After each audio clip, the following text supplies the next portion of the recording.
কাকে চ্যালেঞ্জ হিসাবে নিচ্ছেন, বামেদের না তৃণমূল? না, স্বাভাবিকভাবেই দেখুন, তৃণমূলই একমাত্র চ্যালেঞ্জ, কারণ শাসক দল সমস্ত ক্ষমতাই তাদের হাতে রয়েছে, প্রশাসন তাদের হাতে রয়েছে। উপনির্বাচন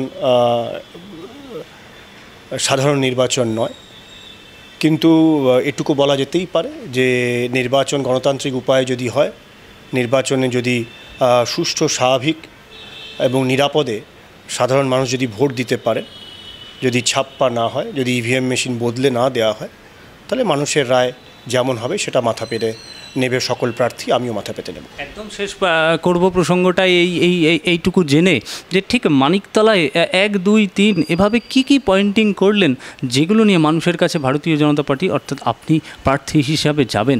মানিকতলায় ঠিক আর কি বাকি রয়ে গেল?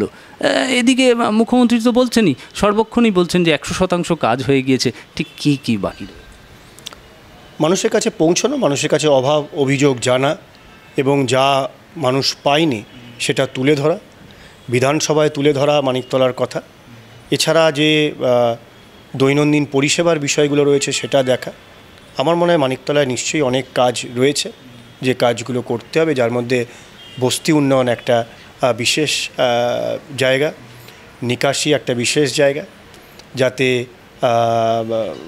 বিধায়ক হিসেবে বিধায়ক পরিষেবা মানিকতলার মানুষ পায় ইত্যাদিগুলো দেখতে হবে। পুরসভার সাথে ওয়ার্ড কাউন্সিলরদের সাথে সঠিক সমন্বয় রাখা ইত্যাদি অনেকগুলো কাজ আমার মনে হয় আবশ্যক আছে মানিকতলার জন্য, সেটা করা উচিত। একটু জেনে নেব ওই পরিযায়ী শ্রমিক এবং মুসলিম ভোট, যাকে তথাকথিত সংখ্যালঘু বলা হয়, দুটো আপনার কাছে কি চ্যালেঞ্জ হিসাবে থাকলো?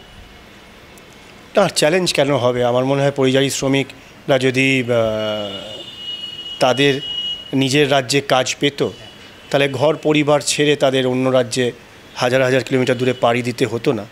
তো সেই ক্ষেত্রে পরিযায়ী শ্রমিককে কেন আমি ভয় পাবো? বরং আমার তো মনে হয় যে পরিযায়ী শ্রমিকরাও চাইবেন যা আমরা চাইছি। আমরা চাইছি যে রাজ্যে কর্মসংস্থান বাড়ুক এবং পরিযায়ী শ্রমিক অন্য রাজ্য থেকে আমাদের রাজ্যে আসুক। আমাদের রাজ্য শ্রমিকরা কেন বাইরে যাবেন? আমার মনে হয় এটা এই বিষয়টা ভেবে দেখা দরকার। আপনি ফুটবল খেলেছেন, গোলও সামলেছেন, এখন রাজনীতির ময়দান সামলাচ্ছেন, কোনটা ভালো লাগছে? আমার মনে হয় জীবনের প্রতিটা ধাপই আনন্দের এবং উত্তেজনার। যখন যেমন চ্যালেঞ্জ আসে তখন সেভাবেই নেওয়া উচিত মানুষের, আমিও সেইভাবেই নিই। খেলার মাঠে আমাদের একটা স্টোরি, যদি ছোট্ট কিছু মনে পড়ে পুরনো, ছোট্ট একটু জানতে চাই। না, আমার মনে হয় খেলার মাঠেরও অনেক স্মৃতি রয়েছে। এই ময়দানে কলকাতা লিগের অনেক খেলা রয়েছে, যে খেলা জিততেই হবে এমন পরিস্থিতি রয়েছে। ইস্টবেঙ্গল মোহনবাগানের মধ্যে রেষারেষি রয়েছে, বা ছোট ক্লাব বড় ক্লাবকে হারিয়ে দেওয়ায় লিগ টেবিল বেসামাল হয়ে গেছে, তেমনও রয়েছে। আমার মনে হয় অনেক উন্মাদনা আছে, অনেক আনন্দ আছে, অনেক স্মৃতি আছে কলকাতা ময়দানে।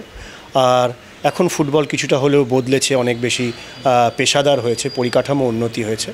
আমার মনে হয় সময়ের সাথে উন্নতিতে বাংলার ফুটবলও এগিয়ে চলছে।